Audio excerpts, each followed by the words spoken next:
What? Why did my dodge not work?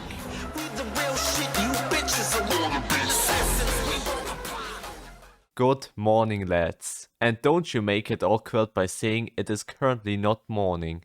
Just kidding, it wouldn't affect me if you just say it, because clearly you are alone in your room as always. Let's now talk about the scout that failed as a marksman. Oh, hi Mark.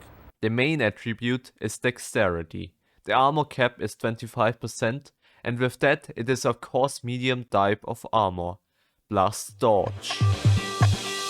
So until now I basically described a scout, but what really makes a difference between the scout and an assassin is his weapons. His special feature is that he can dual wield 2 melee weapons.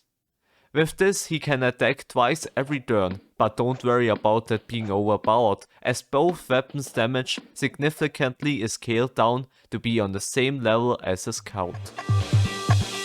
If this video was recorded around 3 years ago, I would probably whine around, because at that time the assassin secured a superior position due to the fact that he was able to get 2 gems into his weapons. And at that time, the weapon gems didn't count double for all the other classes. Oh, look. It's a picture I took of you the first time I ever came here.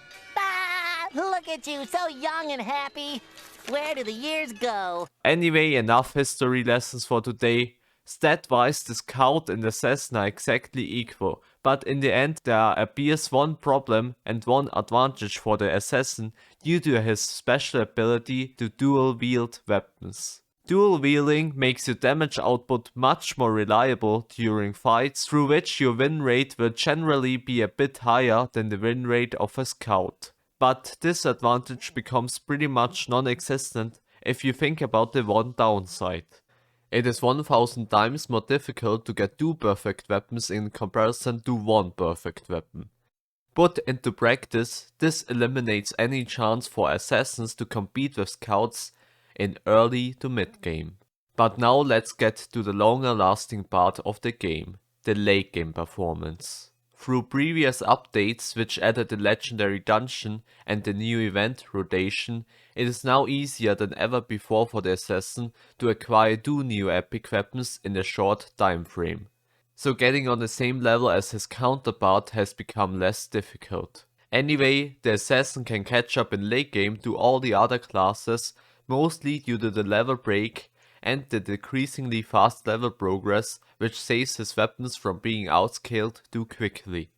Here you can see a statistic taken from one of my videos that shows how assassins go from a low tier class to a decently competitive class.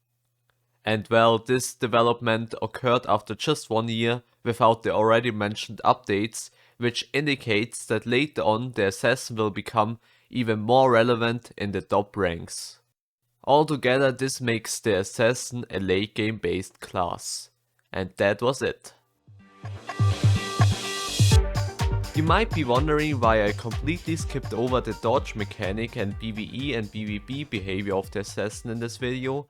Reason for that is the unarguably high similarities of the assassin and scout in combat. And for that matter, I instead am going to include those details in a scout explained video. I know that video isn't out yet, but don't worry, it is coming out soon. Stay tuned and hey, don't look at me like that. I don't want to have redundancies in my content. You should instead look at all the demon hunters in that angry manner. They say that they hunt demons, but the last time I checked, that class doesn't even have a buff against the demon race. What a scam.